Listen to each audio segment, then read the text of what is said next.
Саламатсыздарбы, урматтуу өкмөт мүчөлөрү, урматтуу жыйындын катышуучулары.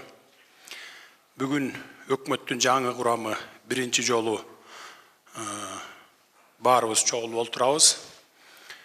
Өкмөттүн 3 мүчөсү алмашкан жок, калгандарынын баары өзгөрдү.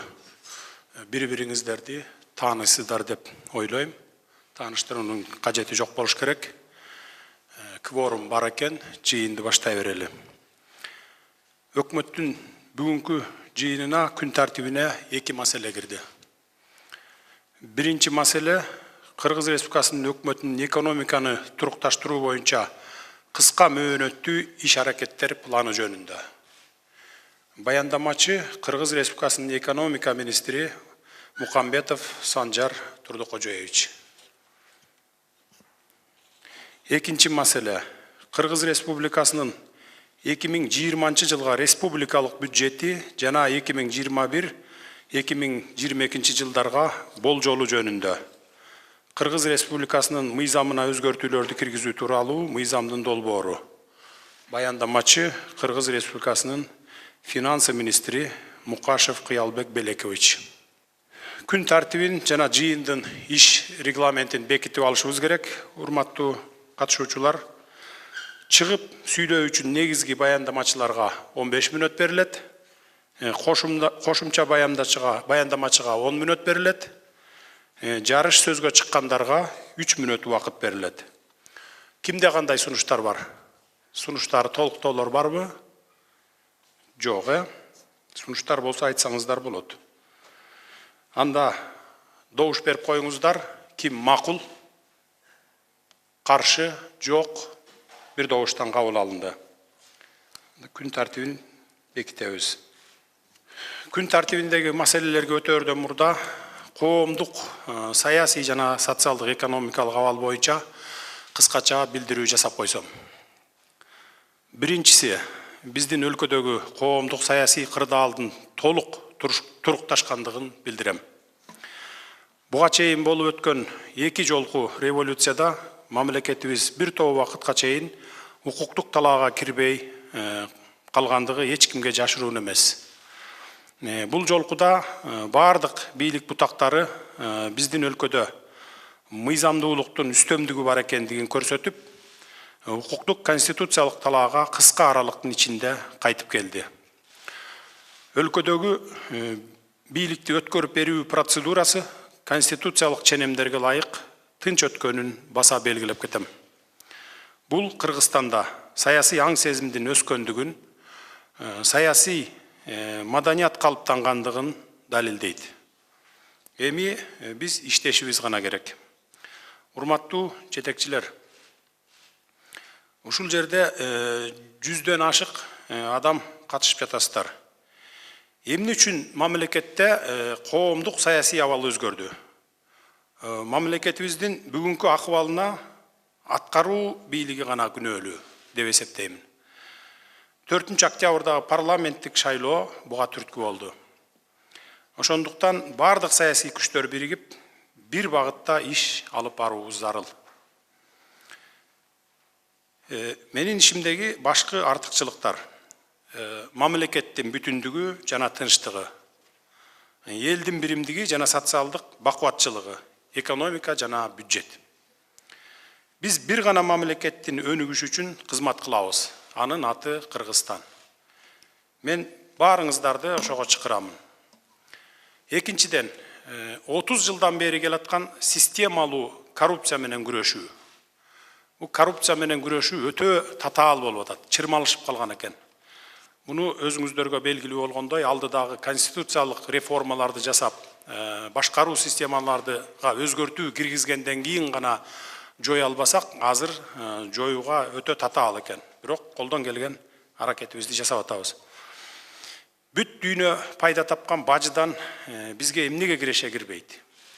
Жол курууга ири кредиттер алынган. Эмнеге жолдорубуз жаман? Дүйнөдө наркобарондор бар, а бизде энергобарондор болуп атат.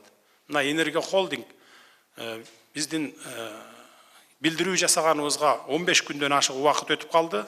Bir дагы bir şu korrupsiyаны жоюу боюнча иш аракеттерди көргөн жоксуздар. Бүгүн дагы уланып атат. Бирок анын дагы чеги болот.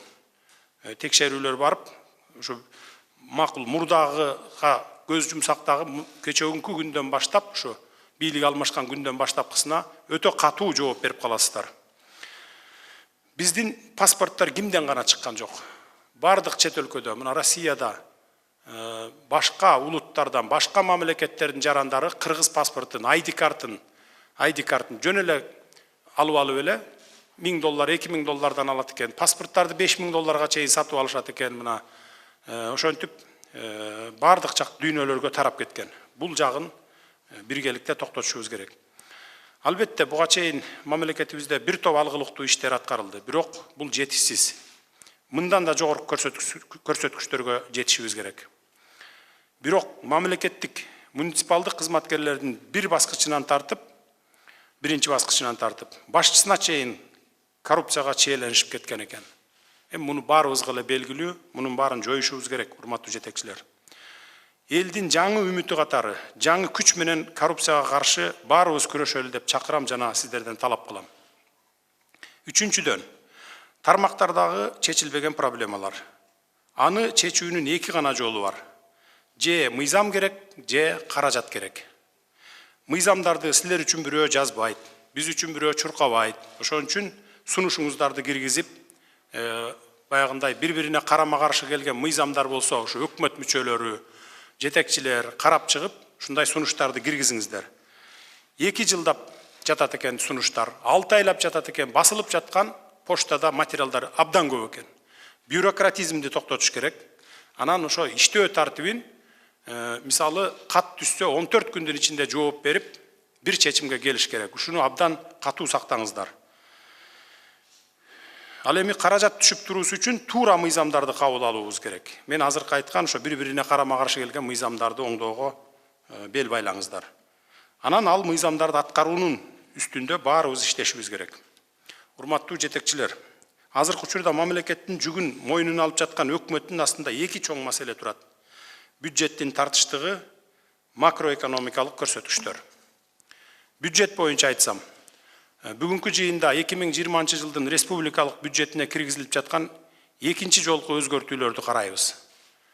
Киреше бөлүгү, жалпы көлөмү 137,1 миллиард сом, майдагы бюджетке салыштырмалуу 1,8 миллиард сомго көбөйүп жатат. Чыгашалар бөлүгү 172,8 миллиард сомго болжолдонуп жатат, же мурдагы чыгашалардын үстүнө 9,7 миллиард сом кошулду. Ал эми бюджеттин тартыштыгы 35,6 миллиард сомду түздү, же 7,9 миллиард сомго көбөйдү. Буга чейин маалымат бергенимдей акыбалыбыз татаал. Макроэкономикалык көрсөткүчтөр боюнча айтсам, жагдайыбыз бул жакта да жакшы эмес. Өлкөнүн ички дүң продукциясы 400,2 миллиард сомду түзүп, 2019 жылдын 9 айдын жыйынтыгына салыштырмалуу 6%га төмөндөдү. Секторлор боюнча айыл чарбасы 102,1%ды түздү. Калганынын баары төмөндөдү. Мисалы өнөр жайы 1,9%га, курулуш 7,7%га, кызмат көрсөтүү 9,8%га, инфляция 2,9%ды түздү.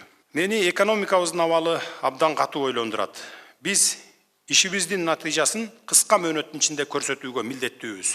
Урматтуу өкмөт мүчөлөрү, мен Кыргыз Республикасынын президентинин милдетин аткаруучу жана премьер-министр катары кыска мөөнөттүү аралыктын ичинде төмөнкүлөргө өзгөчө көңүл бурууңарды талап кылам. Экономикалык кырдаалды турукташтыруу биринчиси. Экинчиси экономикадагы төмөндөөлөрдү токтотуу. Инвесторлордун коопсуздук кепилдигин камсыздоо. Ишкерлерди колдоо жана коргоо, алардын ишенимин кайтаруу. Азык-түлүк, анын ичинен ундун, эттин, кумшекердин баалары кымбаттоодо. Күнүмдүк керектелүүчү товарлардын бааларын убагында көзөмөлгө алып турукташтырууга жетишүү. Ошондуктан биз өз ишибизде эки негизги кадамга барабыз. Биринчи кадам реформаларга баруу. Бул үчүн чечкиндүү кадамдарга баруу мезгилдин талабы. Бүгүнкү жыйынга кыска мөөнөттүү планды киргиздик. Планга 47 иш-чара кирди. Анын 11-и укуктук ченемдик документтер, калганынын баары практикалык иштер. Булардын баары ишке ашырылышы керек. Ошол эле мезгилде Кыргызстан ШОС, ЕАЭС сыяктуу эл аралык ири уюмдардын мүчөсү. Кыргыз Республикасынын башка өлкөлөр менен болгон эки тараптуу жана көп тараптуу келишимдери бар. Ал милдеттенмелерди да так жана убагында аткарышыбыз керек. Булардан тышкары биз баарыбыз чогуу эл аралык милдеттенмелерди улантарыбызды ырасташыбыз керек. Экинчи кадам оптималдаштырууга баруу. Мамлекеттик башкаруу системасына жаңы мамилени түзүү муктаждыгы жаралды. Бул багытта ведомстволор аралык комиссия түзүлөт. Ар бир тармак боюнча жумушчу топтор иштейт.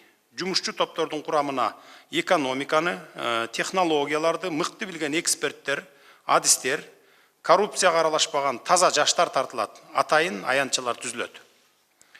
Мамлекеттик органдарды реформалоо, министрликтер менен ведомстволордун структурасын оптималдаштыруу, функцияларды рационалдаштыруу жана кызматкерлердин штаттык саны боюнча маселелерди талкуулашат.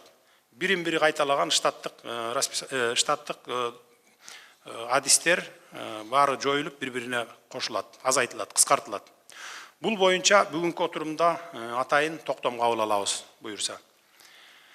Күнүгө мага көптөгөн кишилер кирип жатат. Баары мен кыйынмын, иштегенге даярмын деп турушат. Колдон келишинче баардык саясий күчтөрдү тартып, эч кандай мындай бир куугунтук албай саясий, же болбосо сен мага кечээ күнү катуу сөз айттың, же бүгүн мындай дедиң дебестен бардык жаштарды жумушка тартканга аракет кылдык. Өзүңүздөр көрүп атасыздар. Анча-мынча кадрдык мүчүлүштүктөр кетип калып атат. Аныңар баарыңар эле түшүнүп турасыздар. Ар кандай саясий күчтөр суранат экен. Бул жерди биздин кишиге, биздин фракцияга бер дейт экен, же биздин топко бер дейт экен. Ал эми бул убактылуу гана көрүнүш. Кудай буюрса реформалар жүрсө, андан кийин бардыгын кайра конкурстун негизинде алып, 2,5-3 айдан кийин болобу бардыгы тазаланат деп мен толук ишендирип кете аламын. Баарыңыздарды өз ишиңиздерди сапат менен көрсөтүүгө чакырам. Эл баарыбызга ким кандай иштеп атат, заматта баасын берип коет. Азыр интернеттин заманы өзүңүздөр билесиздер. Бүгүн бюджетибизге жараша жашайлы, кыска убакыттын ичинде аткара турган иштерибиз туурасында ачык айкын сүйлөшүп алышыбыз керек. Мезгил ушундай, бир гана талап, бир күн да текке кетпесин. Анда биринчи маселе көтөлүү, Кыргыз Республикасынын өкмөтүнүн экономиканы турукташтыруу боюнча кыска мөөнөттүү иш аракеттер планы жөнүндө сөз Кыргыз Республикасынын экономика министри Мукамбетов Санжар Турдукожоевичке берилет. Урматтуу Садыр Нуркожоевич, урматтуу жыйындын катышуучулары, сиздердин карооңуздарга экономика министрлиги жана мамлекеттик органдар менен бирдикте даярдаган экономиканы турукташтыруу боюнча Кыргыз Республикасынын өкмөтүнүн кыска мөөнөттүү иш аракеттер планынын долбоорун сунуштоого уруксат этиңиздер. Аталган документтин долбоору коронавирус илдетинен келип чыккан калктын ден соолугунун жана жашоочунун коопсуздугунун сакталган тобокелдиктеринин шарттарында жана ишкердик субъекттердин калктын экономикалык активдүүлүгүн кескин төмөндөшүнүн, ошондой эле учурдагы саясий окуулардын шартында Кыргыз Республикасынын өкмөтүнүн кыска мөөнөттөгү конкреттүү чараларын жана аракеттерин өзүнө камтыйт. Мындан тышкары, чек аралардын жабылышы жана көпчүлүк мекемелердин, ишканалардын иштеринин чектөлүүсү өлкөнүн экономикасынын туруктуулугуна терс таасирин көрсөтүүдө. Өзүңүздөргө белгилүү болгондой, дүйнөнүн көпчүлүк өлкөлөрү азыркы учурда пандемиянын кесепетинен келип чыккан экономикалык жоготуулардын үстүнөн кызуу иштеп жатышат жана каатчылыктан кийин экономиканын кайра калыбына келтирүү программаларын жана пландарын иштеп чыгууда. Бүгүнкү каралып жаткан пландын долбоору экономиканы стабилдештирүүнү багытталган 5 өз ара байланышкан негизги бөлүктөрдөн турат. Булар биринчиси чакан жана орто бизнести колдоо жана инвесторлорду коргоо. Экинчиси бюджетти колдоо, үчүнчүсү экспорттук импорттук операцияларды колдоо, төртүнчүсү секторлорду санариптештирүү жана бешинчиси административдик тоскоолдуктарды кыскартуу жана бизнести жүргүзүү жол жоболорун жөнөкөйлөштүрүү. Пландын долбоорунда чакан жана орто бизнести колдоо жана инвесторлорду коргоо үчүн кандай жаңы мүмкүнчүлүктөр жана башкаруу куралдары сунушталат. Октябрь айындагы келип чыккан окуялардан улам ири ишканаларды жана бизнести коргоого кепилдик берүүнүн зарылдыгы келип чыкты. Мындан улам ири ишканалардын тизмесин стратегиялык объектилердин тизмесине киргизүү жана күзөт тосмолорун коюу жана 2020 жылы өз ишин токтоткон ишканалардын ишин жандандыруу пландалууда. Кийинкиси касса 1000 долбоорунун алкагында энергия объектилеринин курулушун баштоо, Жунда Муңайзаттын кайра иштетүүчү заводунун ишин кайра жандандыруу, салыктар, социалдык төгүмдөр жана статистика боюнча отчетторду берүүнү жөнөкөйлөштүрүү, салык жана социалдык төгүмдөр боюнча карыздарды кыскартуу, капиталды жана мүлктөрдү легалдаштыруу боюнча Кыргыз Республикасынын мыйзам долбоору кабыл алынышы каралууда. Ишкердик субъекттердин ишине айрым укук коргоо органдарынын негизсиз текшерүүлөрүн кыскартуу, ата мекендик өндүрүүчүлөрдү колдоо максатында мамлекеттик органдар тарабынан сатып алуулардын көлөмүн жогорулатуу үчүн тийиштүү ченемдик укуктук актылар кабыл алынып, Кыргыз Республикасынын өндүрүш секторлоруна ири каражаттарды салууга даяр чет элдик инвесторлорго жашап турууга уруксат берүүнүн жөнөкөйлөштүрүлгөн механизмдери иштелип чыгат. Жана ошондой эле экономикалык кылмыштарды жеңилдетүү үчүн бир катар механизмдер иштелип чыгып, аларды толук кандуу ишке киргизүүгө шартталат. Бул пункт боюнча 26 пункттан турган бөлүк камтыйт өзүнөн. Экинчи болсо, бул бюджеттти колдоо максатында төмөнкүндөй иш-чаралар каралууда. Бул тышкы карыздын деңгээлин кыскартуу максатында тышкы карызды социалдык, экологиялык жана жашыл программаларга алмаштыруу боюнча негизги кредиторлор менен сүйлөшүүлөр жүргүзүлөт. Электрондук соода жана интернет кызмат көрсөтүүлөрүнө салык алымдары киргизилет. Ошол эле учурда каатчылыктан кийин экономика начарлап, калыбына келтирүүнүн кыйын мезгилинде кыска мөөнөттө продукциянын экспортунун олуттуу өсүшүн күтүү оптимисттик көз караш болот. Ошондуктан азыркы учурда өкмөттүн негизги максаттуу иштеринин бири болуп экспорттук, импорттук операцияларды колдоо болушу керек. Бул максатта Торгард контролдук өткөрмө пункттары аркылуу Кытай Эл Республикасынын айыл чарба продукцияларын өткөрүү үчүн сүйлөшүүлөр жүргүзүлөт. РСК банкынын кошумча капиталдаштыруу маселесин чечүү жана экспорттук, импорттук банкка айландыруу, чек араларда товарларды өткөрүүдө жол жоболорун ачыктыгын камсыз кылуу максатында бир катар санариптик долбоорлорду ишке ашыруу каралууда.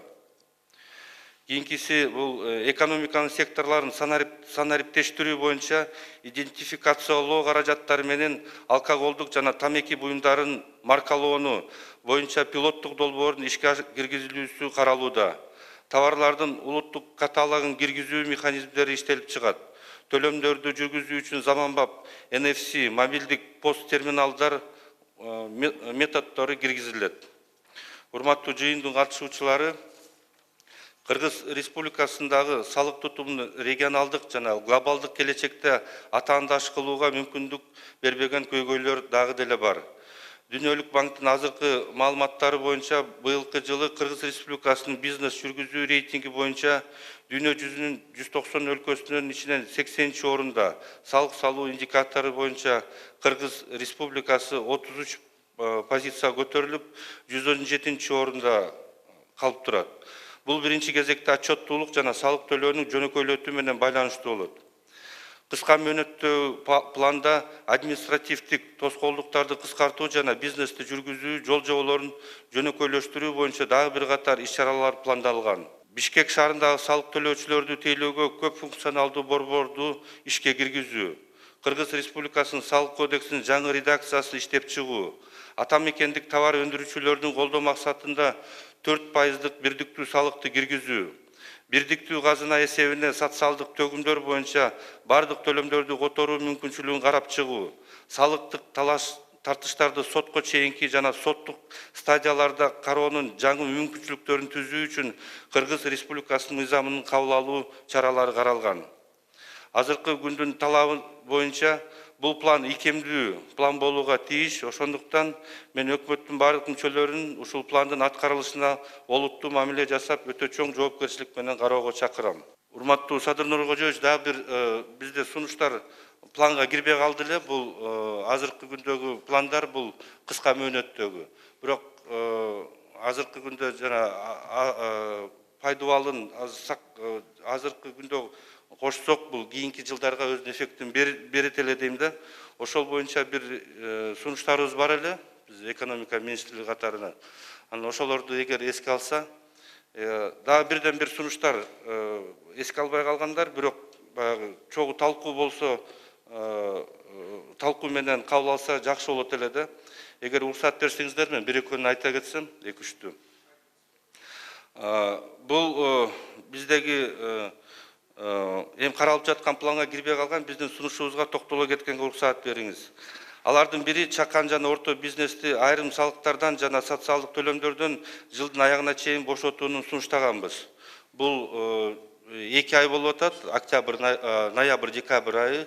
Бул баанын эсеби бир 600 миллион сом болуп атат. Бирок бул биринчи, экинчи антикризиске да биз сунуштаганбыз. Азыр пандемиянын экинчи толкуну болуп калышы мүмкүн деп атат.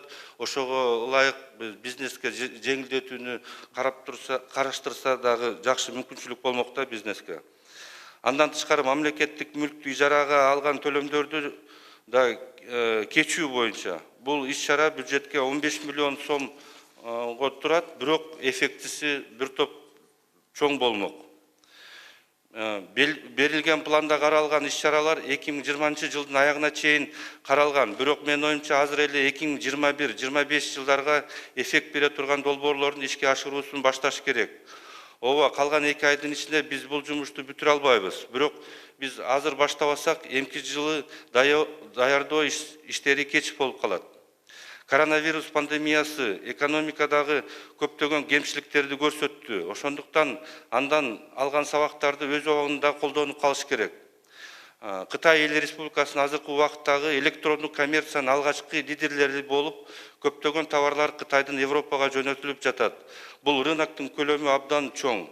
Эгер биз электрондук коммерцияга болгон инфраструктураны түзүп, шарттарды түзсөк, бул рыноктун болгону 10%га чейин үлүшү биздин өлкөгө аркылуу өтсө, биздин ишкерлер көптөгөн кирешелерди көрүшөт.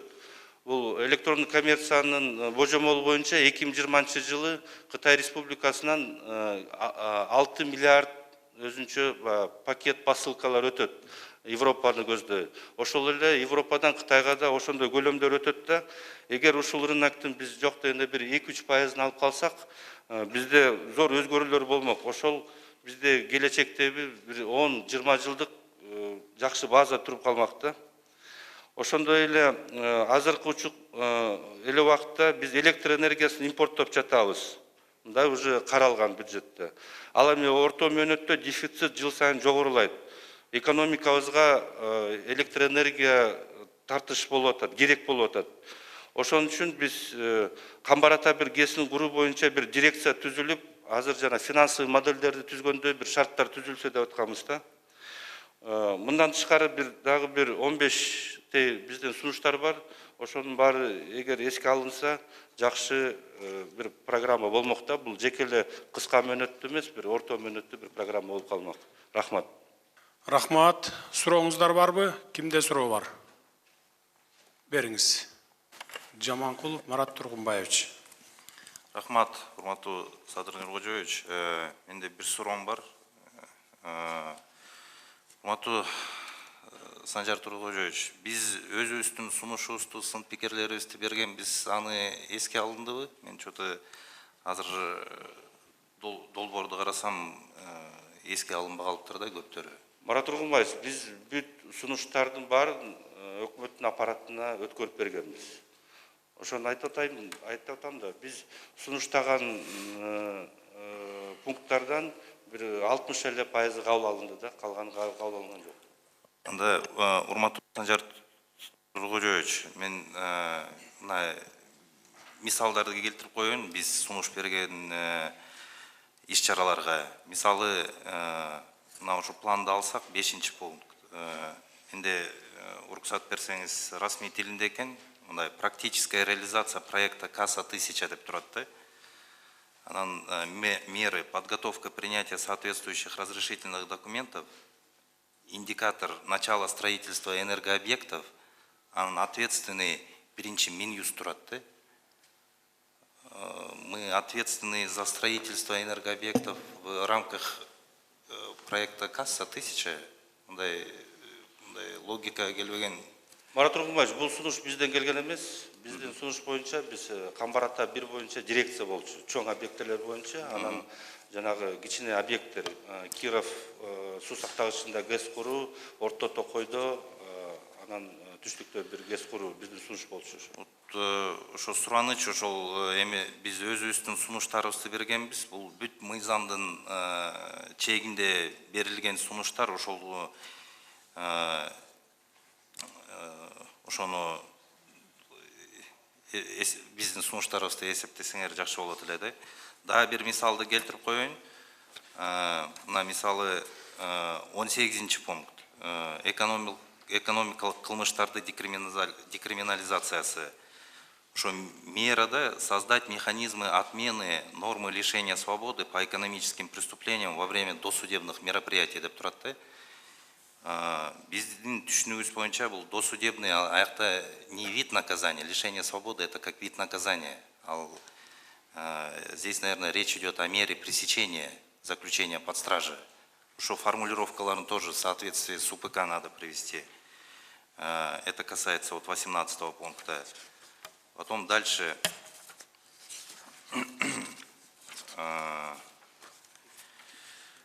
39 пункт. Салык кодекстин жаңы редакциясын иштеп чыгуу. Бул задача деп турат. Биздин оюбузча бул задача болуш керек. Бул как мера болуш керек да. И кийин жаңы редакцияга чыгабызбы же мындай өзгөртүү толуктуу эле жетиштүү болобу, анан жумуш бүткөндө чечилет да. Ошол жагын да карап көрсөңөр жакшы болот эле. Анан да 44 пунктту упрощение процедур регистрации субъектов предпринимательства, принятие решения правительства о передаче функции регистрации субъектов предпринимательства от Минюста в налоговую службу дейт. Биринчиден, бул өкмөттүн чечими менен чечилбейт. Бул боюнча мыйзамды өзгөртүш керек. Экинчиден, бул маселе бир нече жол көтөрүлгөн. Өкмөттүн жетекчилиги, премьер-министрдин деңгээлинде бул боюнча бир маселени чечебиз деп, бир топ маселени жаратабыз да. Биз өзүбүздүн мындай азыр убакыт тар болгон үчүн мен токтолуп эле коеюн. Бирок менин оюмча, эгерде бул маселени карап чыгыш керек болсо, анда мына 43 пункт бар экен. Провести разграничение функций, полномочий и ответственности госорганов. Анда бул маселени в рамках 43 пункта карайлы. Давайте объективно посмотрим, потому что там есть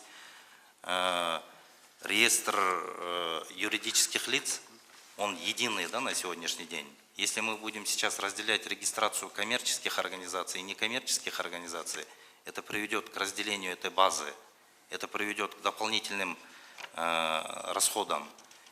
Я не знаю, как налоговая будет регистрировать на местах. Это работа юристов. Мы штаты, у нас небольшие штаты, мы передать их не сможем. А нам налоговый эртеңки күнү бул чечим чыгып калса, штатты сурабайбы.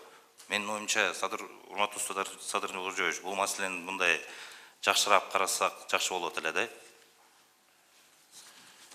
Бүттү, ошо мен дагы бир жолу айтып кетейин. Биз 7 баракка сунуштарды жаздык, сын пикирлерди жаздык. Ошол боюнча эгер туура көрсөңүз, биз мындай диалог менен чечсек болот эле. Рахмат. Туура, макул. Сизде. Рахмат. Тышкы иштер министрлиги, уруксат берсеңиз, мен да расмий түрдө были направлены предложения также, уже в аппарат правительства. Хотелось бы отметить, что Министерством экономики уже ранее вносился проект постановления относительно поддержки отечественных производителей. В целом мера, конечно, хорошая, но Министерством иностранных дел ранее указывалось на необходимость дополнительно изучить предлагаемую задачу на ее соответствие положению договора о ЕАЭС. В частности, статья 88 договора о ЕАЭС и протокола о порядке регулирования закупок. Хотелось бы это еще раз отметить. И кроме этого, есть пункт 30, который мы просили исключить.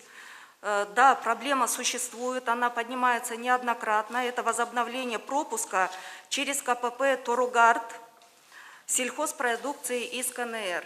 Артем Эдуардович, вы в курсе, заместитель министра иностранных дел, курирующий КНР, с вами связывался, да, приходил на совещание, и неоднократно говорили о том, что здесь нет политической составляющей. То есть чрезвычайный полномочный посол Китайской Народной Республики в Кыргызстане заверила, что нет никаких ограничений по экспорту сельхозпродукции из Китайской Народной Республики в Кыргызскую республику.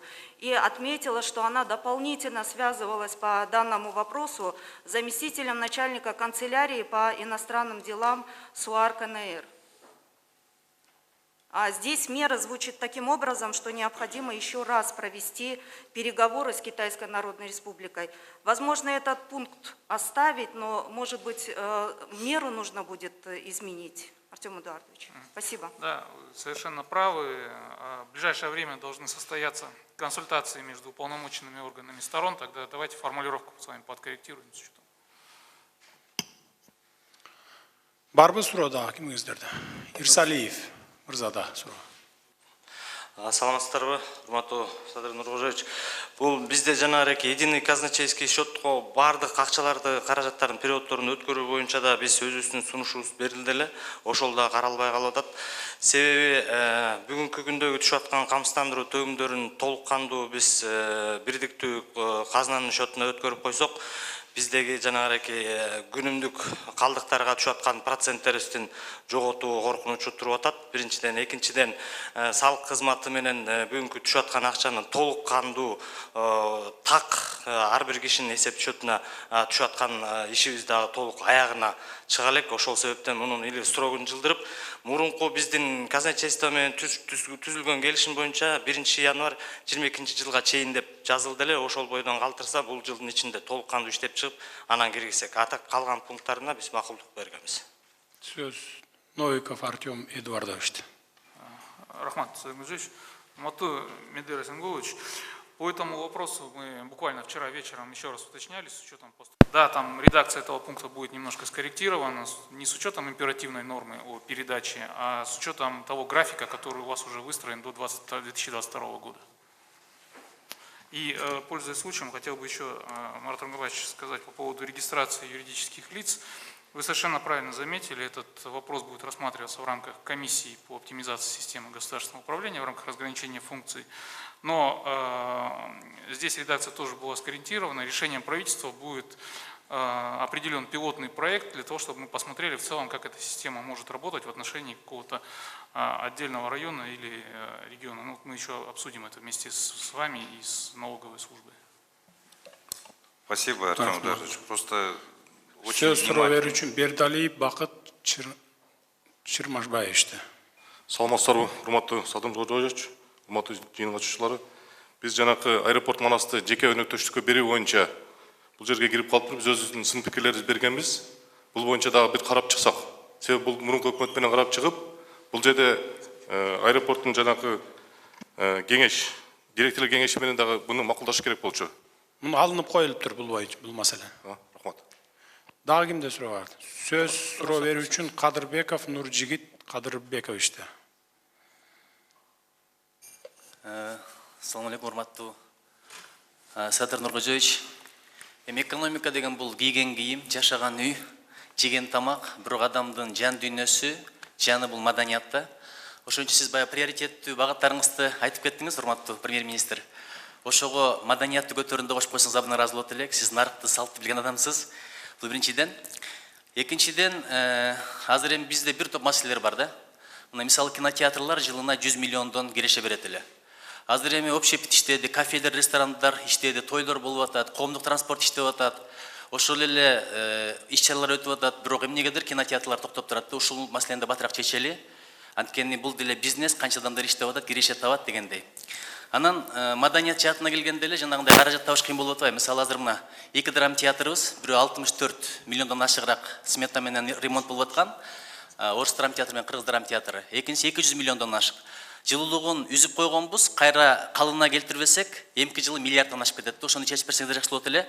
Анан бул жерде урматтуу Кабыл Кушбакчыда турат. Кыргыз Республикасынын салык кодексинин 208-чи беренеси бар. Ошого ылайык эгерде кимде ким маданият, билим тармагына демөөрчүлүк кыла турган болсо, ага налогтон жеңилдик бериш керек эле. Бирок ошол иштебей атат да. Ошону кантип иштетебиз? Эгерде иштете турган болсок, маданият тармагында проблемалар абдан көп. Бизде 1063 китепкана бар, 700дөн ашык клубтар бар, театрлар бар, музыкалык мектептер бар, бардыгы авариялык абалда да көпчүлүгү. Ушуну иштетип берсеңиздер, балким бир токтом чыгарабызбы, ушунда протоколго кирип чечип берсеңиздер, ошол аркылуу биз көптөгөн маселелер чечип алат элек. Чоң рахмат. Сөз вице-премьер-министрде. Урматтуу Санжар Турдукожоевич, бул жерде редакционный дагын тапшырма катары кетет. Биринчи, обеспечение гарантии защиты бизнеса и крупных предприятий деген жерге нужно провести разъяснительную работу среди населения. Мне кажется, посредством массовой информации уполномоченный органдар бул жерде разъяснительную работу жүргүш керек, что это дополнительные пенсии, пособия, это заработная плата врачей, учителей, а также госбюджетников деп турупчу. Плюс үчүнчү маселе боюнча мынау обеспечение охраны крупных предприятий, это тура. Үчүнчү маселе боюнча мына жерде за счет средств фондов развития регионов формируем от средств горнодобывающих предприятий дегенде нужно уделить особое внимание реальному сектору. Нужно создавать рабочие места. Жана акимдерге, губернаторларга айтып туруп, жаштарга жаңы жумуш орундарын ачып берсек, малый предприятияларды ача турган болсок, жеке ишканаларды ача турган болсок, калк мындайчасын айтканда будет занято. Рахмат. Дополнительно еще дам письменно свои. Кимде суроо бар дагы? Сөз суроо берүүчү Мукашев Кыялбек Белековичте. Рахмат, урматтуу Садыр Нуркожоевич, биз дагы өзүбүздүн сунушубузду бергенбиз, бирок ушул документте расмий түрүндө, расмий жазуусунда сокращение уровня внешнего долга деген 23-чү пункт калып калыптыр да.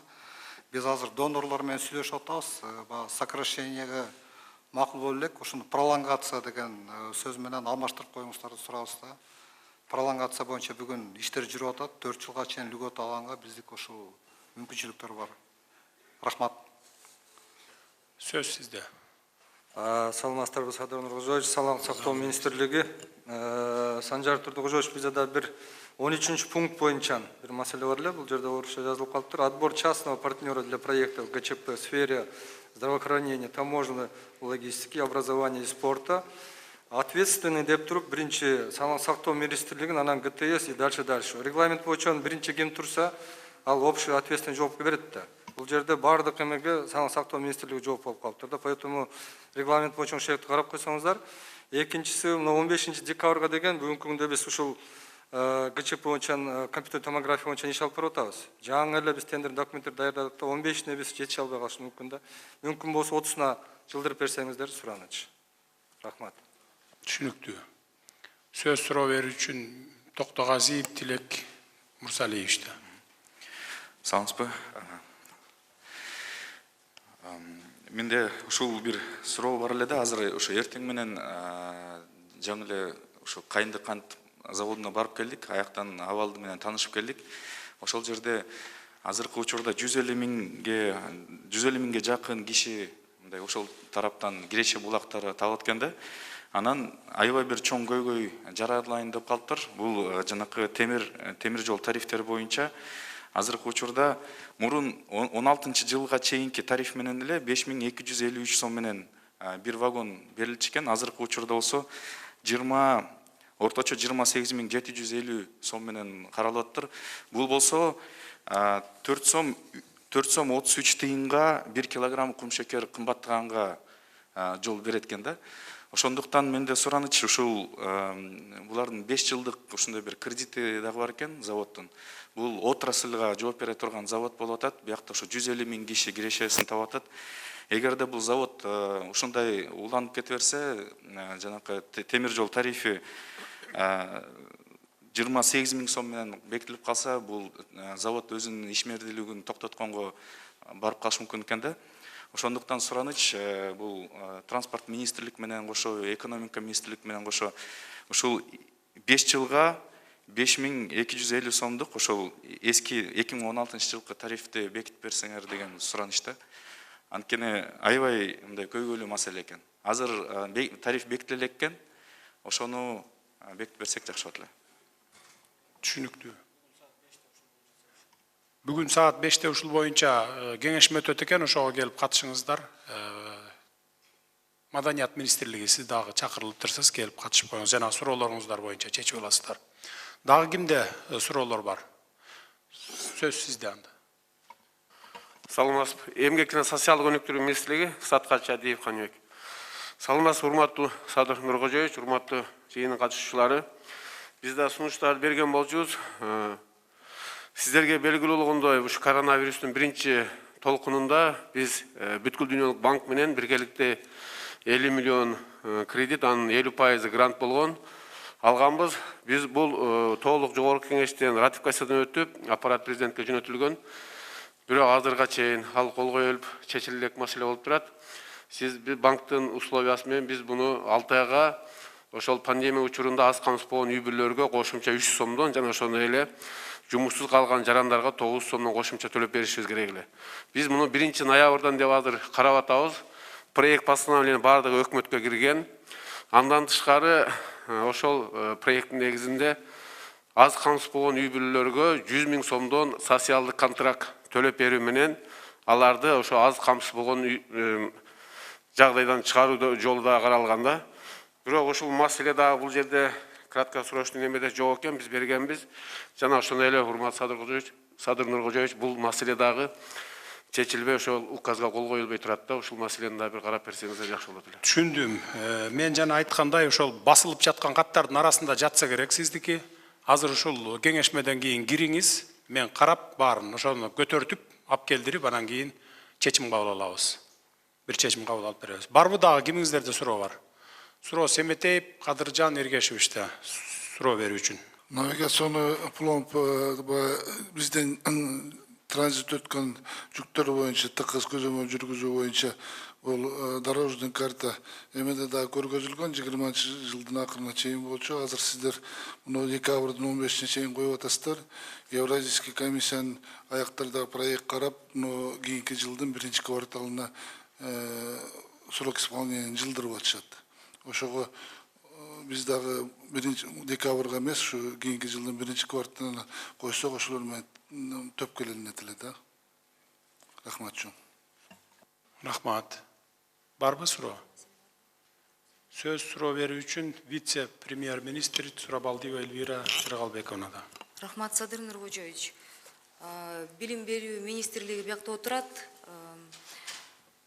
1-2 чейректе мектептер жабык болуп иштебей, анан жанакы жылуу тамак аш менен камсыздалбай калган каражаттардан мен билишимче 180 миллион үнөмдөлгөн, туурабы? Ошол боюнча сизден бир кыскача маалымат айтып коесуздарбы? Анткени деген пандемия учуру биз бүгүн да штабтан карайбыз. Бул экинчи чейрекке кайра биз мектептерди жай турмушта окууга ачуу боюнча өзүбүздүн сунушубузду штабка жана саламаттык сактоо министрлигине өзүбүздүн сунушубузду бердик. Бул боюнча бизде ысык тамактан үнөмдөлгөн акчалардан калган финансы министрлигинде акча турат. Ошол боюнча биз кызматтык катты жаздык. Эгер туура көрсөңүздөр, ошону кайра дезинфекциялоочу каражаттарды алуу боюнча, санитардык нормаларды уюштуруу боюнча ошону кайра корголгон беренелерден ачып, ошо финансылоону ачып берүүңүздөрдү суранабыз. Бул өзүбүздүн билим берүүдөн үнөмдөлгөн акча ысык тамактардан. Анткени сабак онлайн болгондуктан ысык тамак берилген жок биринчи чейрекке. Сөз вице-премьер-министр Равшан Сабировда.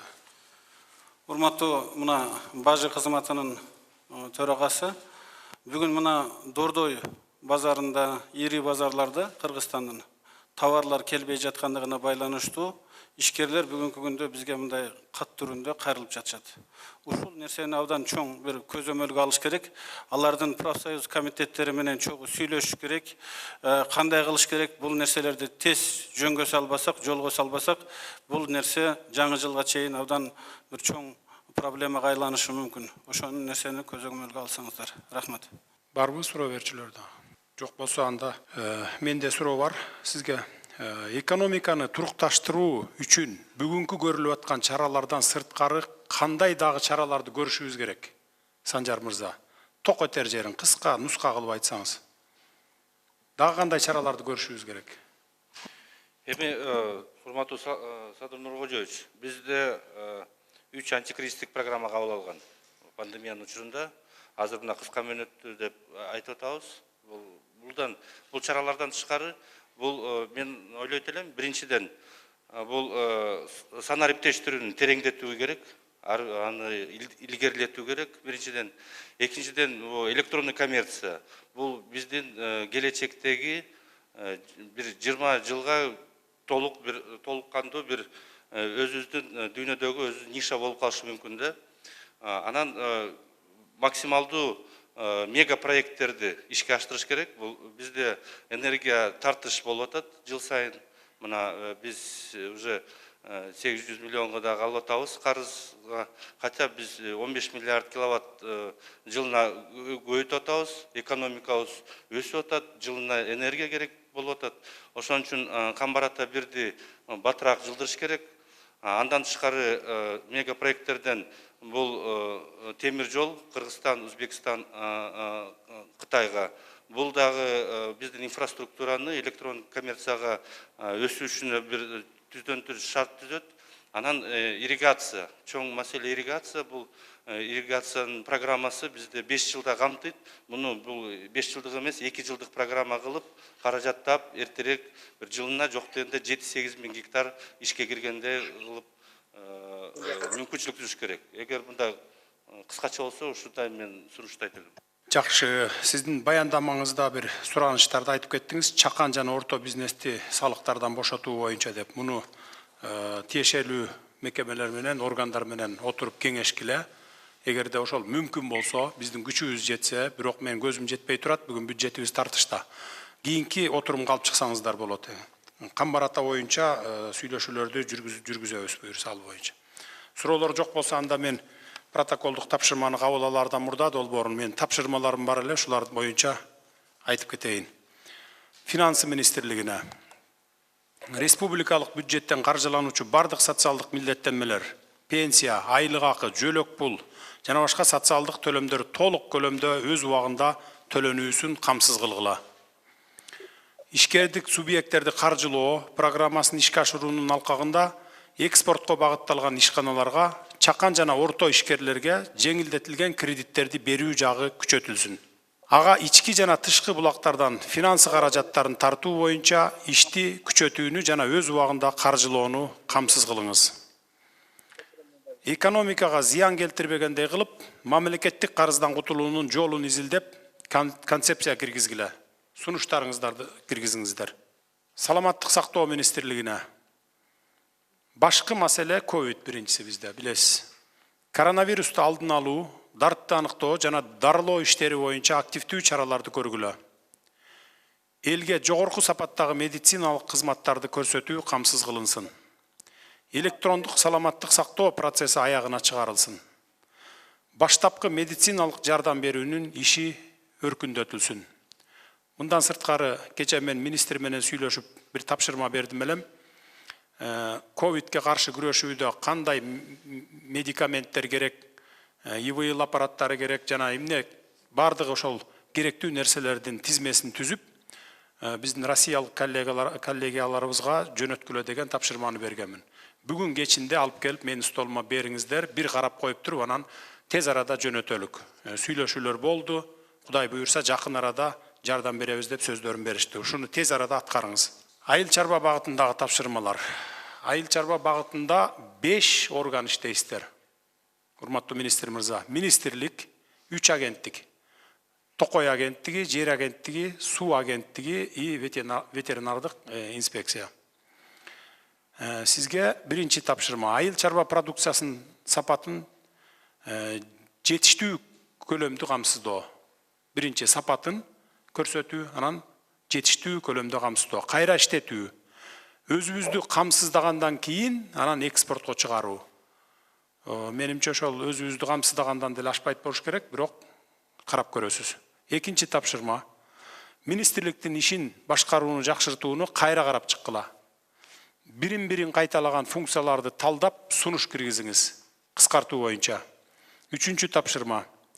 Асыл тукум, сапаттуу үрөн, сатуу рыноктору жана башка маселелер боюнча фермерлерге, дыйкандарга жардам берүү багытында конкреттүү иштерди алып барыңыз. Транспорт жана жолдор министрине министрликтеги коррупциялык иштерди кескин жок кылуу боюнча конкреттүү кадамдарга барыңыз. Бүгүн дагы деле эч нерсе өзгөрбөй эскиче коррупциялык элементтер менен кетип атат. Мунун бардыгына убакыт келгенде жетебиз. Ошондо кыйын болуп калбасын. Бүгүндөн баштап ишке киришиңиздер. Кыш мезгилинде ашуулардагы жол тыгындарын болтурбоо боюнча оперативдүү иштерди жүргүзүңүздөр. МЧС кызматкерлери менен биргеликте. Укук коргоо жаатындагы тапшырмалар мамлекеттик чек ара кызматына. Мамлекеттик чек аранын такталган участоктарында инженердик иштерди өз убагында бүтүргүлө. Мамлекеттик чек араны күчөтүлгөн режиминде кайтарылсын. Мамлекеттик чек арада жайгашкан көзөмөл өткөрүү пункттарынын ишин натыйжалуу уюштурулсун. Мамлекеттик чек арада жайгашкан көзөмөл өткөрүү пункттарында коррупциялык көрүнүштөр менен күрөшүүгө тийиштүү чаралар колдонулсун. Азырынча ушул тармактарга тапшырмаларды бердик. Дагы карап чыгып, мындай отурумдан сырткары дагы тапшырмаларды жөнөтөбүз. Башка суроолор жок болсо, протоколдук чечимдин долбоору колуңуздарда турат.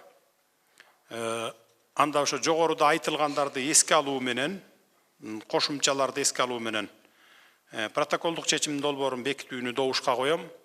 Добуш бериңиздер. Ким макул? Каршы жок, бир добуштан кабыл алынды. Анда урматтуу жыйындын катышуучулары экинчи маселе көтөлүү. Кыргыз Республикасы, сиз отура бериңиз. Кыргыз Республикасынын 2020 жылга республикалык бюджети жана 2021-2022 жылдарга божомолу жөнүндө Кыргыз Республикасынын мыйзамына өзгөртүүлөрдү киргизүү тууралуу мыйзамдын долбоору боюнча сөз Кыргыз Республикасынын финанс министри Мукашев Кыялбек Белекевичке берилет. Урматтуу Садыр Нуркожоевич, урматтуу бүгүнкү жыйындын катышуучулары, сиздерди 2020 жылга республикалык бюджет жана 2021-2022 жылдардагы божомол жөнүндө Кыргыз Республикасынын мыйзамына өзгөртүүлөрдү киргизүү тууралуу Кыргыз Республикасынын мыйзамдын долбоору менен тааныштырууга уруксат этиңиздер. Өзгөртүүлөр негизинен COVID-19 пандемиясынын жайылышына байланыштуу республикасынын социалдык экономикалык өнүгүүсүнө учурдагы кырдаалдардын өзгөрүшү менен шартталган. Ошондой эле 21-23 жылдарга Кыргыз Республикасынын социалдык экономикалык өнүгүүсүнүн орто мөөнөттүү болжолу жөнүндө Кыргыз Республикасынын өкмөтүнүн 24 августундагы номер 447 жана 461 токтомдордун өзгөртүүлөрдү киргизүү жөнүндө Кыргыз Республикасынын өкмөтүнүн токтомдоруна ылайык даярдалды. Ушул жылдын макроэкономикалык көрсөткүчтөрү менен тааныштырып кетсем, урматтуу жыйындын катышуучулары, быйыл ички дүң продукция 5,3% деңгээлде төмөндөшү күтүлүүдө. Өнөр жайдагы жана кызмат көрсөтүүлөрдөгү, ошондой эле курулуштагы жана айыл чарбасындагы өсүштөр арымынан басаңдашты. Анын ичинде өнөр жайдын төмөндөшү 4,7%, тейлөө чөйрөсүндө төмөндөө 9%га чейин, айыл чарбасындагы өсүш 2%га чейин басаңдайт, курулушта өсүш 3%га чейин басаңдайт деп болжолдонууда. Ал эми инфляциянын 2000 жылкы бекитилген 3,7%га салыштырмалуу 7,15%га деңгээлде күтүлүп турат. Бул негизинен ата мекендик ички рыноктун импорттук товарларына көз карандылыкты жана финансы рыногунда туруксуздукту жана аздык түлүккө болгон сезондук өзгөрүүлөр менен шартталган. Кийинки слайд.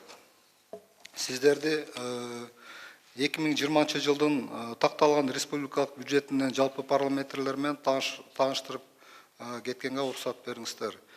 20 жылга такталган республикалык бюджеттин жалпы кирешелери 137 миллиард суммасында аныкталды. Бул ички дүң продукциянын 24%га чейин деңгээлин түзөт. быйылкы жылдын 8 июндагы такталган бюджеттин кирешелеринин жалпы көлөмүнө салыштырганда болжолдогон көлөм 1 миллиард 784 миллион сомго көбөйгөн. 2020 жылкы республикалык бюджеттин жалпы чыгашалары 172,8 миллиард сомду болжолдонуп, ВВП'нын 29,16%-на чейин жетти. 2020 жылдын июнь айындагы такталган бюджеттин чыгашаларына салыштырмалуу өсүш, бул чыгаша бөлүгү 9,7 миллиард сомду бүгүнкү күндө түзүп отурат. Ошондо бюджеттин тартыштыгы 35,16 миллиард өлчөмүндө жылдын аягына чейин болжолдонууда. Бул көрсөтмө 2020 жылдын июль айында 27 миллиардтан ашыгыраак суммада болжолдонуп жаткан. Кийинки слайд. Мурда белгиленгендей 2020 жылга республикалык бюджеттин жалпы кирешелери өзгөчө кырдаалдардын бюджеттин кирешелерине салыштырмалуу 1 миллиард 784 миллион сомго көбөйдү. Көбөйүп 137,1 миллиард суммасындагы күтүлүүдө. Анын ичинде бюджеттик каражаттардын эсебинен 3,5 сомго көбөйүү күтүлүүдө.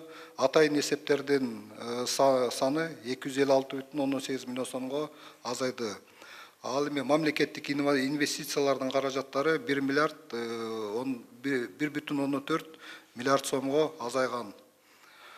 Республикалык бюджеттин салыктык кирешелери жана бюджеттин учурдагы жана күтүлгөн киреше бөлүктөрү аткарылышы 96,9 миллиард сом суммасында аныкталды жана 20 жылдын июнь айында такталган көрсөткүчтөрүнө салыштырмалуу 58,3 миллион сомго көбөйдү.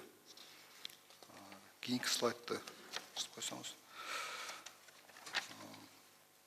2021 жылга республикалык бюджеттин жалпы чыгашалары 172 миллиард сомдун түзүп атат.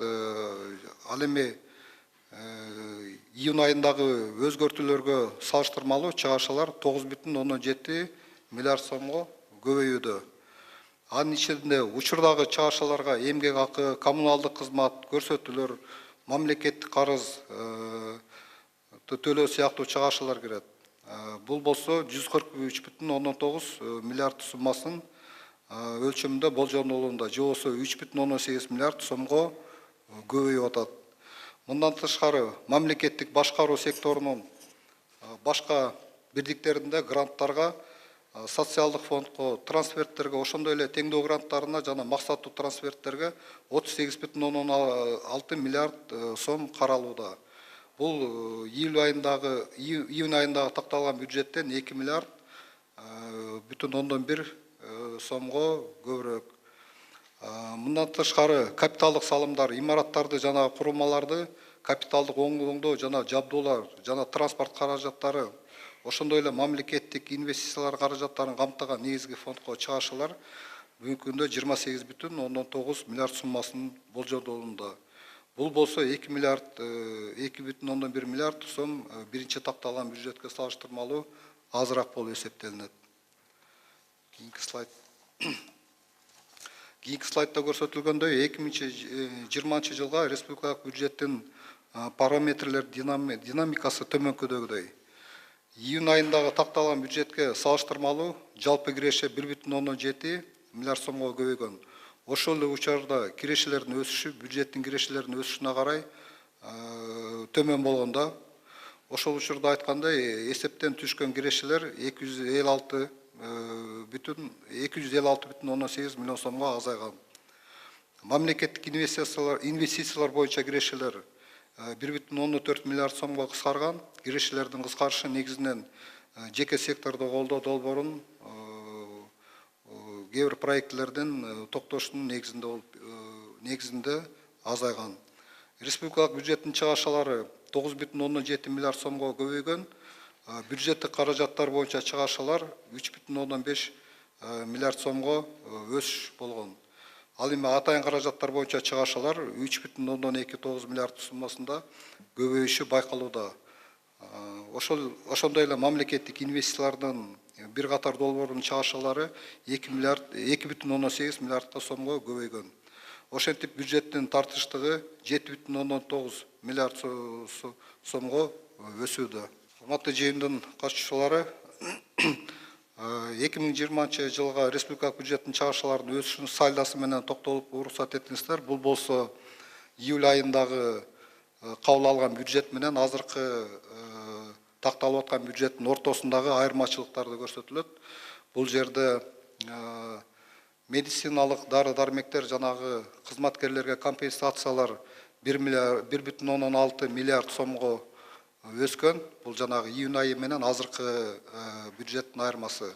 Андан сырткары аскер кызматкерлеринин пенсиялары жана пенсиянын базалык бөлүгүнүн көбөйүшү 5,7 миллион сомду түзгөн. Андан сырткары капиталдык салымдар 1,1 миллиардка көбөйгөн. Атайын каражаттар болсо 3,2 миллиард сомго бүгүнкү бюджетке такталып кирип атат. Муну айтып коюш керек. Бул 3,2 миллиард сом бул 1 январда 2020 жылга такталган былтыркы жылдан калган акчалар болуп эсептелинет. То есть остаток деп. Ал эми мамлекеттик инвестициялардын каражаттары болсо 2,18 миллиардка көбөйүп атат. Бул каражаттарды биз бюджетке кийирип атканыбыз бул болжолдонгон акчалар. Биз бул экономиканы поддержкага болсун, экономиканы ушу таасирин тийгизсин өскөнгө деген ушул максаттарда кийирип атабыз. Кийинки слайд.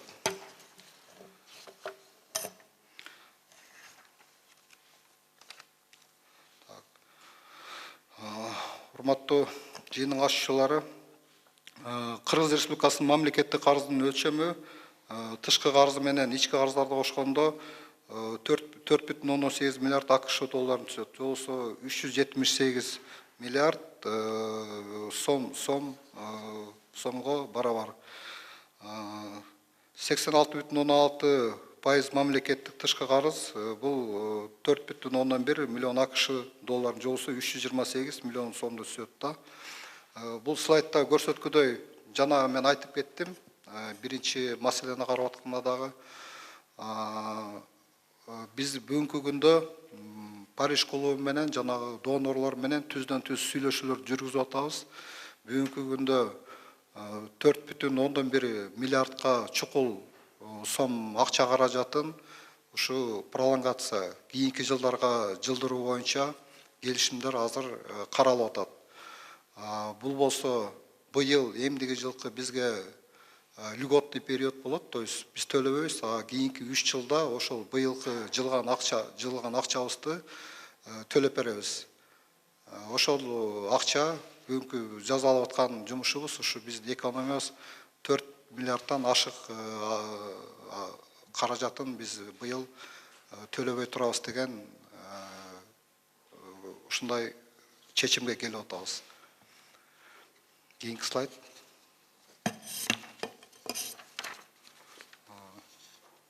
Урматтуу жыйындын катышуучулары, бүгүнкү күндө эң чоң маселе болуп дагы биздин кышкы мезгилге даярдык болуп эсептелинет. Бул болсо бюджетте бүгүнкү күндө бардыгы болуп 1 миллиард 397 миллион сом каражаты каралган. Анын ичинен Кыргыз жылуулук энергиясына 1 миллиард 197 миллион сом каралган. Ал эми Ош ПТСке 200 миллион сом бул республикалык бюджеттин чыгымдары болуп эсептелинет. 2020 жылда 1 октябрына карата абал боюнча ушул төлөмдөрдү 78%га чейин бүгүнкү күнгө каржыланып бүттү. Мындан тышкары калкты жылуулук энергия менен камсыздоого байланышкан компенсациялык булар болсо биздин жергиликтүү бюджетке тиештүү маселелер. ош жылуулукту жана муниципалдык ишканаларды максаттуу трансферттер менен 90 миллион сом бүгүнкү күндө каржыланды. Андан сырткары алыскы жана кыйын зоналарга электр энергиясына компенсация төлөөгө финансы министрлиги тарабынан 150 миллион сом каралган. Бүгүнкү 21 октябрга карата 120 миллион сом, же болбосо 80%-тан ашыгыраак акча ушул багытта өздөштүрүлгөн. Бул да болсо республикалык бюджеттен биздин жергиликтүү бюджетке кетчү төлөмдөр болуп эсептелинет. Тиричиликтин керектөө үчүн колдонулган электр энергиясы үчүн бул 50% өлчөмдөгү компенсациялар жана төлөөгө жергиликтүү бюджеттин максаттуу трансферттер аркылуу 120,8 миллион сом бул дагы жергиликтүү бюджеттерге кетчү, республикалык бюджеттен кетчү пайыздар болуп эсептелинет. Көмүрдүн чыгымдары республикалык бюджетте караштуу мекемелерде 2020 жылга 199,16 миллион сом бюджетте каралган. Анын ичинен республикалык бюджеттин уюмдарга, бул республикалык бюджеттин балансында отурган уюмдарга 142,5 миллион сом, ал эми финансылык уюмдарга 57,1 миллион сом каралган. 20 жылдын бүгүнкү күндө карата абал боюнча иш жүзүндө 109,16 миллион сом, же болбосо 55% финансирование, то есть каржылануу бүткөн. Эмне үчүн 55% дегенге мен сразу жооп берип кетейин. Анткени биз Министерство финансов канча заявка алсак, биз ошол акчаны бүгүнкү күндө толугу менен чыгарып бере атабыз. То есть биздин бүгүнкү күнгө алган заявкаларыбыз азыр толугу менен чыгып атат. Андан сырткары жергиликтүү жерлерге көмүрдү сатып алуу жергиликтүү өз алдынча башкаруу органдарына 22 миллион сом максаттуу трансферттер аркылуу каражат бөлүнгөн. Мунун баары бүгүнкү күндө ишке ашып атат. Анан акыркысы ушу кышкы жайкы даярданууга карата өкмөттүн чечими кабыл алынган. Электрический станцияга, энергетиктерге 1 миллиард сом бюджеттен кредит берүү боюнча бул жогорку кеңештин тийиштүү комитетинен да өткөн. Бүгүнкү күндө бюджетибизде каралган, бирок азыркы учурда энергетиктер айтып атат, өкмөттөн ошо сүйлөшүүлөр жүрүп атат. Бизге кандай тапшырма келсе, ошо боюнча төлөгөнгө биз даярбыз. Кийинки слайд.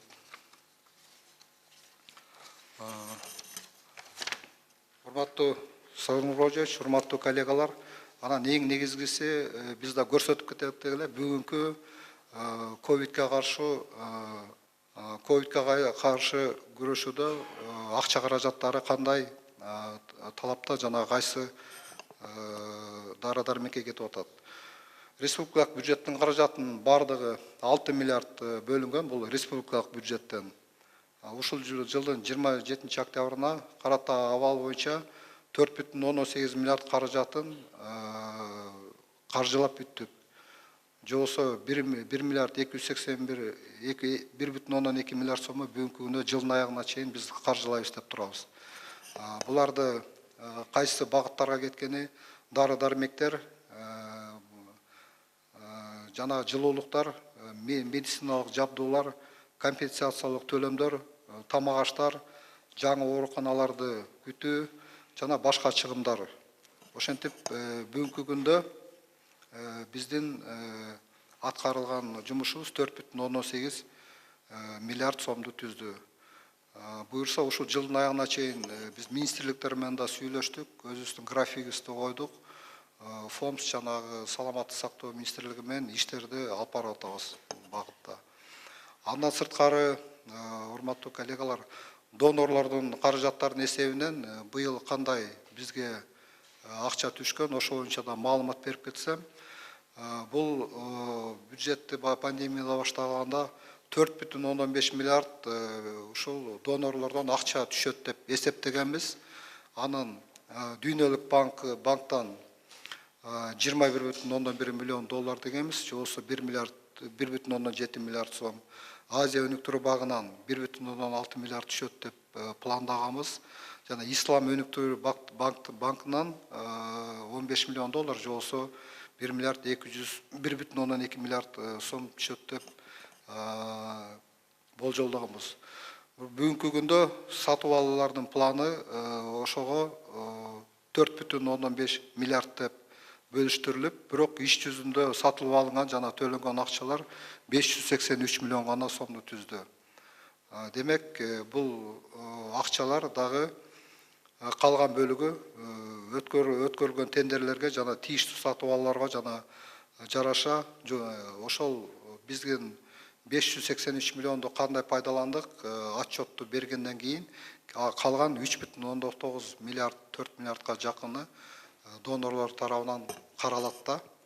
Ошон үчүн ушул жерден мен суранып кетет элем, тийиштүү министрликтер ушул донорлор менен иштөөдө отчетторду же болбосо сүйлөшүүлөрдү убагы менен жүргүзсөңүздөр, ушул акчаларды убагы менен алышыбыз керек. Анан сөзүмдүн аягында, урматтуу коллегалар, жана слайдты көрсөткүсөр башында общий доходы, расходы деген.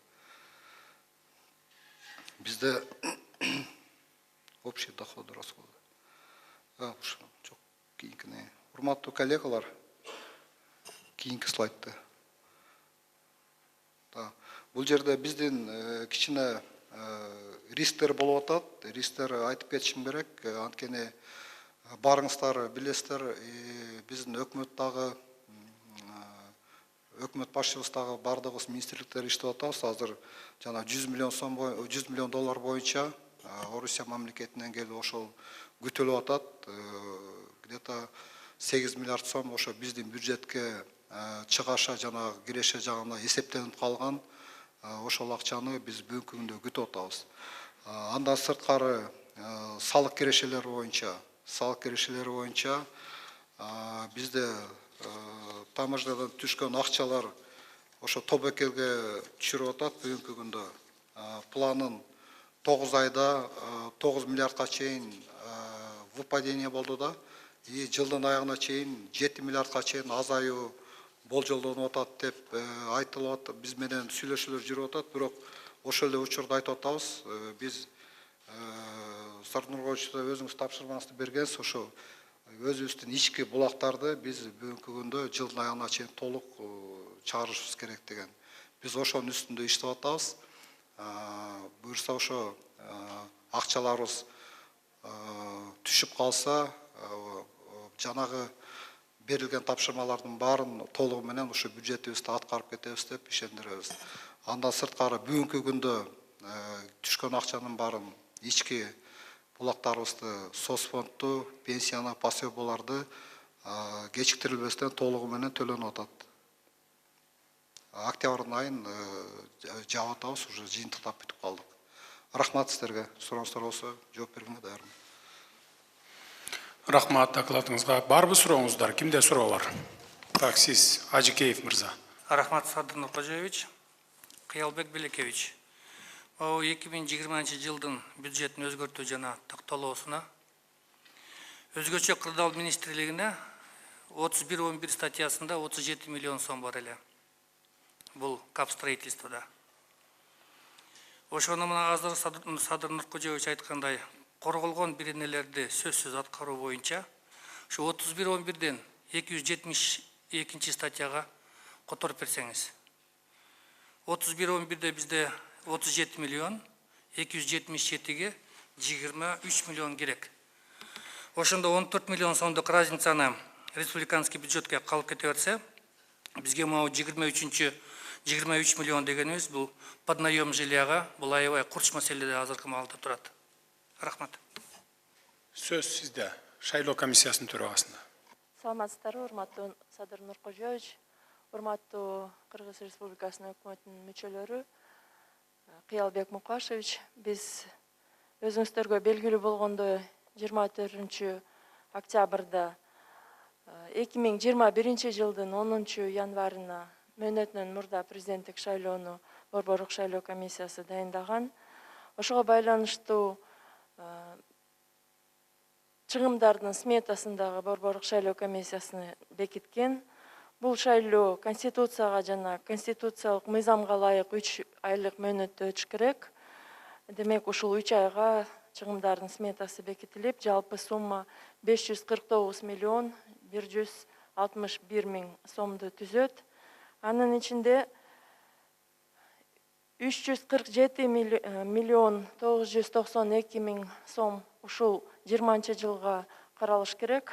Калган суммасы 2021 жылда ишке ашырылат ушул чыгымдар.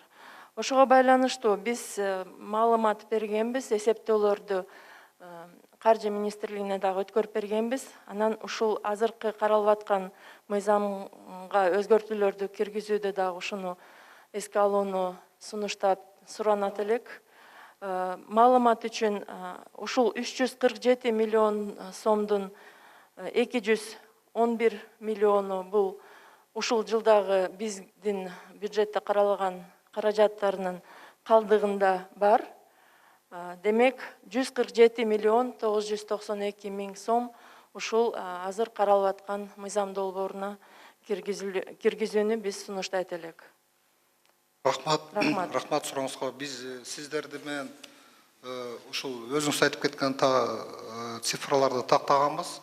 Бирок ошол кээ бир жанагы ашыкча чыгымдарды дагы карап көрүп, 136,5 миллион сом деп кошумча деп эсептешкенбиз да.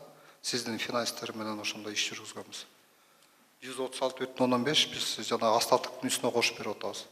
Урматтуу Садыр Нуркожоевич, урматтуу Кыялбек Белекович, бул жерде биз быйылкы жылы перепис өткөзүшүбүз керек эле, эл жана турак жай каттоону. 23 марттан 1 апрелге чейин. Бирок 18 мартта пандемия күчөп кетип, бул жылдырышка аргасыз болгонбуз. Анан биз буну 20 ноябрга койдук эле. 20 ноябрда дагы азыр мүмкүнчүлүк болбой атат. Себеби биз ГРИЭС менен ноутбуктарга ошого биз көз каранды болуп калдык. Себеби 3000 ноутбук ГРИЭСтен алып, ушу переписке дайындадык эле. Урматтуу Садыр Нуркожоевич, биз СНГда электронный форматта биринчи жолу ушул переписти өткөзүп атабыз. Ошого байланыштуу бизге бөлүнгөн 357 миллион сом бөлүнгөн болчу. Биз анын 33 миллионун иштеттик. Азыр 322 миллионун кайра бюджетке кайтарып бердик быйылкы жылдын эсебиненчи. Ушуну эми азыр эмдиги жылкы бюджетке ушул сумманы кошуш керек болуп атат. Эмдиги жылы ушу парламенттик шайлоо өткөндөн кийин ошо переписти белгилеп туруп, анан ошондо өткөзүш керек. Өткөзгөнгө мүмкүнчүлүк болгон атат. Бизге жана ЮНИФПА деген эл аралык уюм бизге акча берген, ушул переписчиктерди окутканда 28 миң переписчикти окутканбыз да. Биз ошолордун питаниясына 90 сомдон акча төлөп берген. Азыр ушуну бюджетке которгон ЮНИФПА эл аралык уюм. Ушу бюджеттен ушуну бизге которуп берип койсоңуз кетет бир 12 миллион терегенде сом. Анан 4 миллион 400 миң сом бул жанагы пандемияга ошо перепис болгондо переписчиктерге маска, антисептик жана башкаларды сатып алуу боюнча тендер дагы эме алганбыз. Буну дагы ошо международный организация төлөп берип атат. Бул дагы ошо через Минфин келип атат. Ушуну дагы тендер өткөзүп койгонбуз. Азыр ошо акчасы жок туруп калды. Рахмат. Рахмат. Сөз суроо берүү үчүн биринчи вице-премьер-министр Новиков Артем Эдуардович.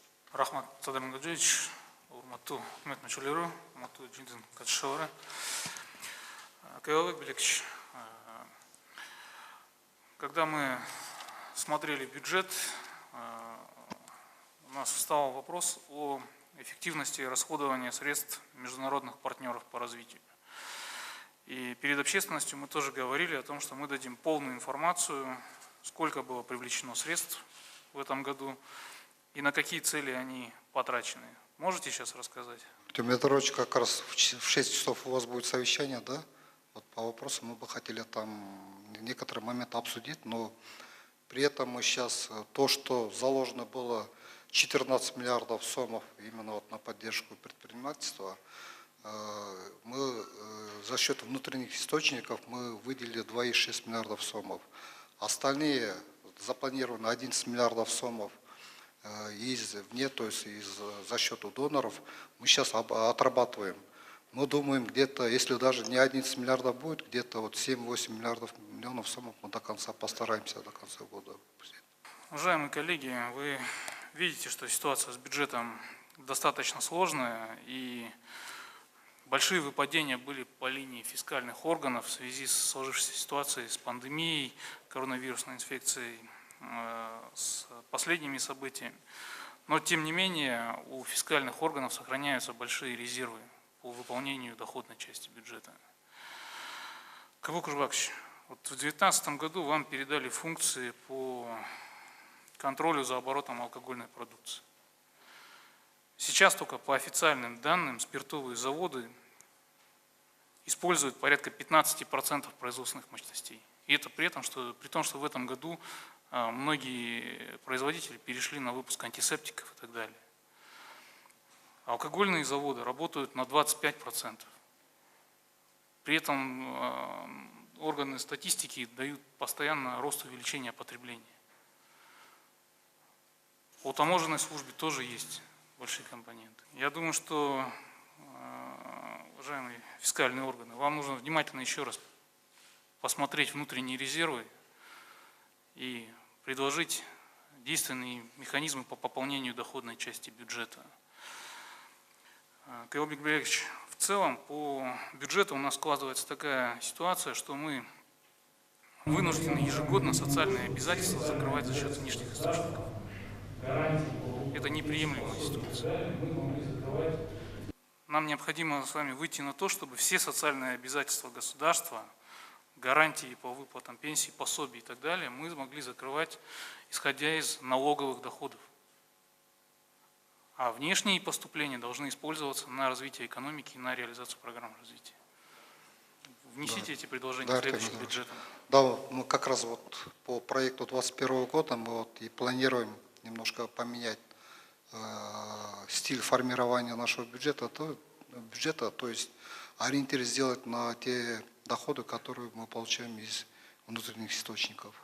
Быйыл эми пандемияга байланыштуу биздин министрликтен, Маданият, маалымат жана туризм министрлигинен дээрлик 140 миллион сом кыскартылды, секвестирование болду. Бирок эми баягы сөзөлгүч өзүлсүндө биз ошого чейин мына быйыл жеңиштин 75 жылдыгы болду. Театрлардын фестивалын өткөзүп койдук эле, балдардын конкурсун өткөзүп койдук эле. Өткөзүп койгондон кийин 800 миң бүткүл акча ушу берилбейт деп атат да. Анан центральный мероприятия акчаларыбызды да бербей атасыздар, бирок конкурс жарыялап койгонбуз жана жазуучулар, композиторлор, ошондой эле сүрөтчүлөр үчүнчү. Эми бул билесиз чыгармачыл союздар, аларга кичине жардам керек. Биз болсо конкурс негизинде де буада берилип калган эле. Ушул бурулбуз 5 миллион 800 миң акчаны чечип берсеңиздер, аябай ыраазы болот элек. Муну тапса болот болуш керек. Анан тиги калган миллиондорду айтпай эле коелу, анткени шартты биз деле түшүнүп атабыз. Рахмат. Анан тиги театрлардын маселесин өчө сүйлөшөбүз буюрса.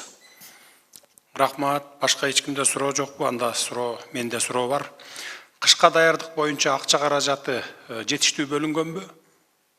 Ооба, бизге бюджетке каралган акчабыз жетиштүү деп эсептеп атабыз. Толук берип бүттүңүздөр. Толук берип, бүгүнкү күндө 70-80% уже аяктап калдык берип.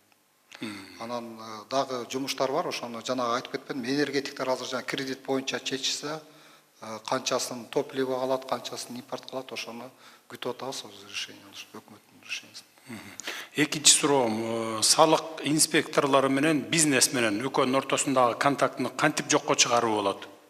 Жокко чыгарууга. Салык менен бул мен ойлойм, бул жерде автоматташтырууну күчөтүш керек деп ойлойм да. Дистанционный управление болуш керек бул жерде.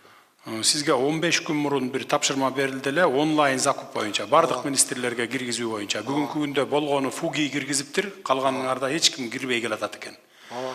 Иш жүрүп атабы ал боюнча? 2,5 ай убактыңыз калды. Ооба, иш жүрүп атат. Сизге ошо кийинки жумаларда бир презентация менен кирейин дегем. Ошол боюнча ойлор бар, ишке ашырса болот аны. Корголгон беренелер боюнча өкмөттүн пенсия жана жөлөк пул сыяктуу милдеттенмелер убагында төлөнбөй калабы деген кооптонуу жокпу бүгүнкү күндө? Биздин ички булактарды алганда пенсия пособиялар жана андан сырткары кошумча ички булактарды издеп атабыз азыр. Биз милдеттенме берип атабыз. Ошол пенсия, пособия, айлык акылар төлөп, жыл аягына чейин толук берип чыгабыз деп беребиз деп. Андай кооптонуу жок койса, түшүнүктүү, рахмат. башка сурооңуздар жок болсо, колуңуздарда өкмөттүн токтому жана протоколдук чечимдин долбоорлору турат. Кимде кандай сунуш пикирлер бар? Токтомдордун долбоору боюнча. Токтомдун жана протоколдук чечимдердин долбоору боюнча. Сунушуңуз бар, Сизде анда сөз. Ооба, сунушум бар. Протоколдук тапшырма боюнча, бул 2 пункт боюнча 5 абзац. Кыргыз Республикасынын финансы министрлиги Кыргыз Республикасынын өкмөттүн артыкчылыктуу долбоорлорун жана программаларын биринчи кезектеги тартипте каржылоону ишке ашырсын депчи. Мен бияка сунуштап атам. Биякта соттук укуктук реформанын алкагында иш-чаралар бар. Бул өкмөттүн долбоору эмес, өкмөттүн программасы эмес, бирок бул иш-чаралар дайыма президент көзөмөлдөчү. Ошол боюнча мурунку жыйында да мен ошол сунушту айткам, ошо кабыл алып, азыр да сунуштап атам да. Соттук укуктук реформанын алкагында иш-чараларды биринчи кезектеги тартипте каржылоону ишке ашырсын. Рахмат, сунушуңузду эске алабыз. Кимде дагы кандай сунуштар бар, толуктоолор бар? Жокпу? Рұқсатпа? Сиз. Сатыр Нұрғожевич, бияқтан берді мен кішіне еметіп, мол эме быйылкыга ошол госналог инспекция эме тендер жарыялаптыр, 500 миллион сомго акцизный марка сатып алабыз деп, ошону баягы сиздин сөзүңүздү эметип улап эле учкун өзүбүз баягы эметсек жакшы болот элек, каржыласакчы, өзүбүздүн ата мекендик ишканаларды. Кайра чет өлкөдөн келип, кайра биздин тендерди алып кетишет, биздин акчабыз налогу менен ошол жакка кетип калат да. Ошону бир колдоп берип койсоңуздар. Бул маселени карап көрөбүз, карап көрүп анан чечим кабыл алабыз кийинчерээк. Дагы кимде кошумча сунуштар? Башка сунуштар жок болсо, биз болсо өзүбүздүн сунушубузду кат түрүндө, кагаз түрүндө бердик, ошондо кийин эске алып койсоңуздар. Кагаз түрүндө бердик биз. Макул. Сунушуңуздарды бердиңиздер, э? Бердик. Макул, отура берсеңиз болот анда. Анда башка сунуштар жок болсо, жогоруда айтылгандарды эске алуу менен, сунуштарды эске алуу менен өкмөттүн токтомун жана протоколдук чечимдердин долбоорун бекитүүнү добушка коем. Добуш бериңиздер. Ким макул? Каршы? Жок. Бир добуштан кабыл алынды. Рахмат сиздерге.